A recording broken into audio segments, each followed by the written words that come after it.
1964 Ferrari 250 GT Berlinetta Lusso, and it's designed by Pininfarina. These fantastic lines of beautiful proportions. This is La Dolce Vita in mechanical form. This is an absolutely wonderful motor car, really, really pretty. The Lusso stands for luxury, and we'll have a look inside and you can see why. There's a beautiful lady in there. Yeah, sounds good. Hey, James, take us round for a bit of a show and tell. Show us some of the magnificent beasts that you have there, please, sir.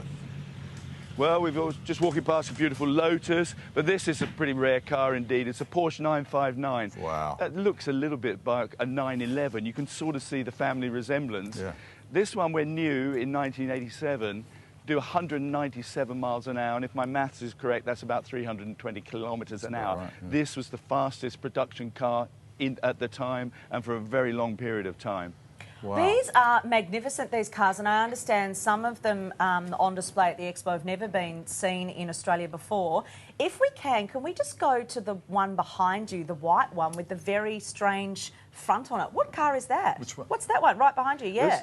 This one here? Yeah. Oh, this one over here is a Lotus Esprit, which is really rather nice. And it's very special because remember that James Bond film? I can't remember which one it was, and it comes up out of the water. It was in one of these. Oh, yeah. And it's made of plastic, and it's absolutely beautiful. These cars don't last that well, so to find one from this period in such good condition is amazing. And I don't know whether we can see inside, but it's got this incredible tartan interior. It's so wacky in there, it's not true. Mm.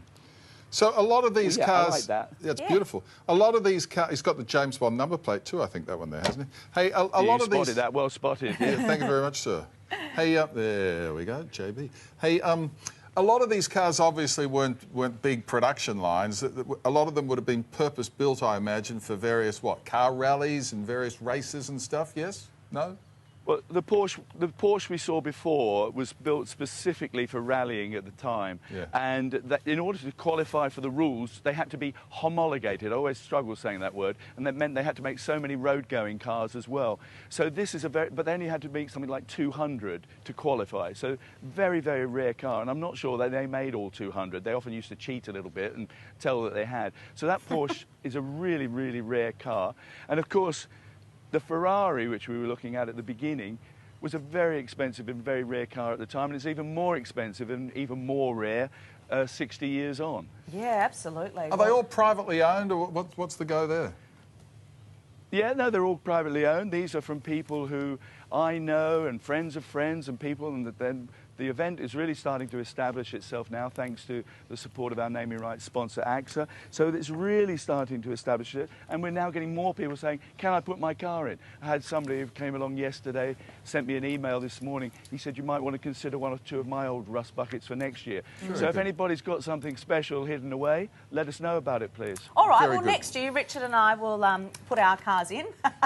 That'll do the trick. Okay. Hey, the thanks, Volvo will James. look good out there. It will indeed. SydneyHarbourConcours.com. Thanks very much indeed, James. Appreciate your time. Car heaven for car lovers out there. That is Amazing magnificent. Vehicles. Hey, Australia has, of course, cemented its place well and truly in Hollywood these days, but 40 years back, it wasn't that easy to make a dent in the fierce US market until Mad Max came along.